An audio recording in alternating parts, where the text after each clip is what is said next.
관공서에서 지은 건물들은 하자가 많이 생긴다. 특히 방수, 즉 물이 샌다. 왜일까? 이유는 건물을 만드는 시공사와 옥상 방수 또는 창호공사 등의 시공사가 다르기 때문이다. 우리는, 나라는 예산 절감을 외친다.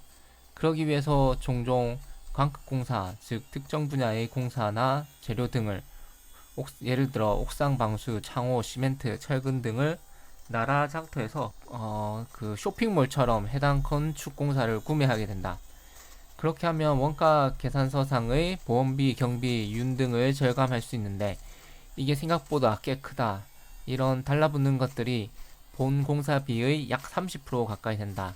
기본 나라 장터의 건축 공사 값이 비싸긴 하지만 저렇게 달라붙는 재경비에 비하면 싸다. 옛말에 그런 말이 있다. 사공이 많으면 배가 산으로 간다고. 공사 현장 소장이 많아지면 건물은 하자로 간다. 건축 현장 소장이나 나라 장터에서 계약된 건축 공사에는 각각의 현장 소장들이 있다. 그냥 이들은 동급이다. 건축하는 소장, 창호하는 소장, 엘리베이터 하는 소장, 계약을 다 각각 개별로 계약을 했기 때문에 그렇기 때문에 양보도 없고 서로 기업 간 돈도 더 아끼려고 하고 이 부분은 내가 하는 부분이 아니다. 미루기 일수다. 단적인 예로 창호를 건물에 붙일 시 실리콘을 누가 바르냐로 엄청난 다툼을 한다. 내가 이걸 대체 몇 번을 본지 모르겠다. 창호 실리콘 안 바르면 물 샌다.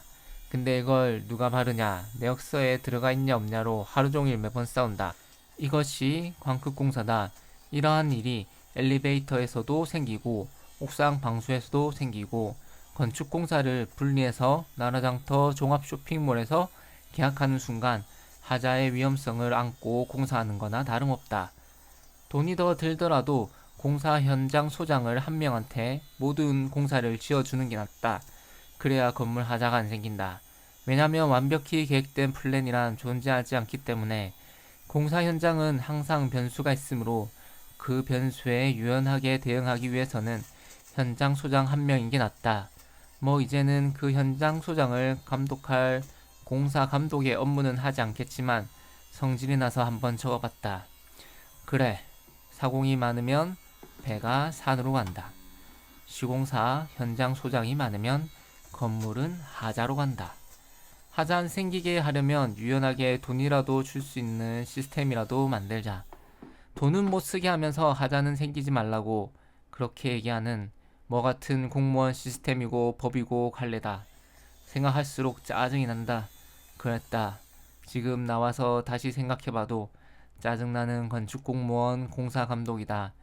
인생의 계획도 내 마음대로 되지 않는가. 하물며 복잡한 건축 공사는 오죽하겠는가. 지금도 열심히 하고 있을 많은 건축공사 감독관에게는 박수를.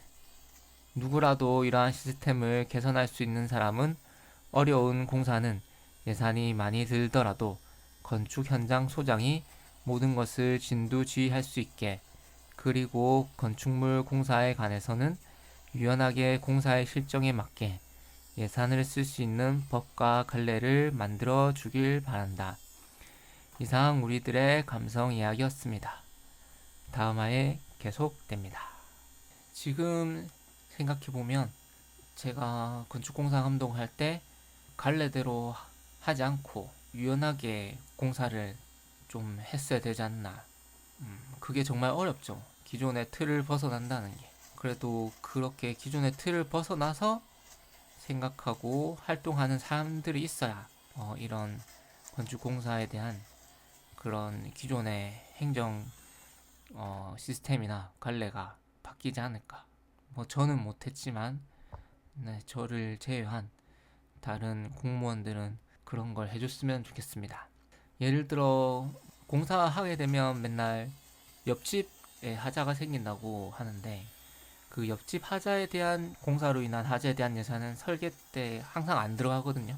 근데 그거를 넣을 수는 있는 것 같아요. 보통 절대 안 넣지만 그래도 그게 꼭 넣을 수 없다고 법에서 정해진 건 아닌 것 같더라고.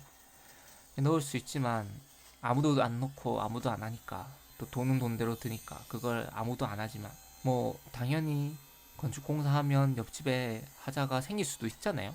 근데 그런 걸 내역서에 있는 시공사에 떠민다던가 이런 건 좀 아닌 것 같습니다.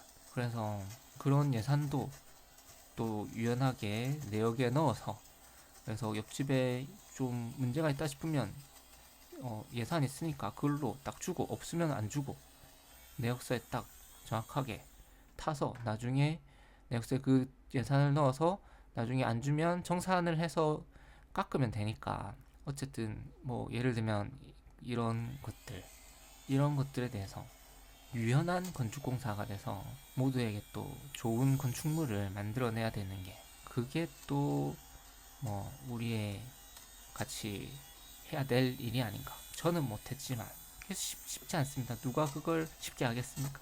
저는 못했지만 다른 여러분들은 그러한 일을 할 수 있기를 희망합니다. 네, 그러한 일들을 할 수 있을 겁니다. 네, 이상 우리들의 감성 이야기였습니다. 다음에 봐요. 안녕. 좋아요와 구독은 저에게 큰 힘이 됩니다. 감사합니다.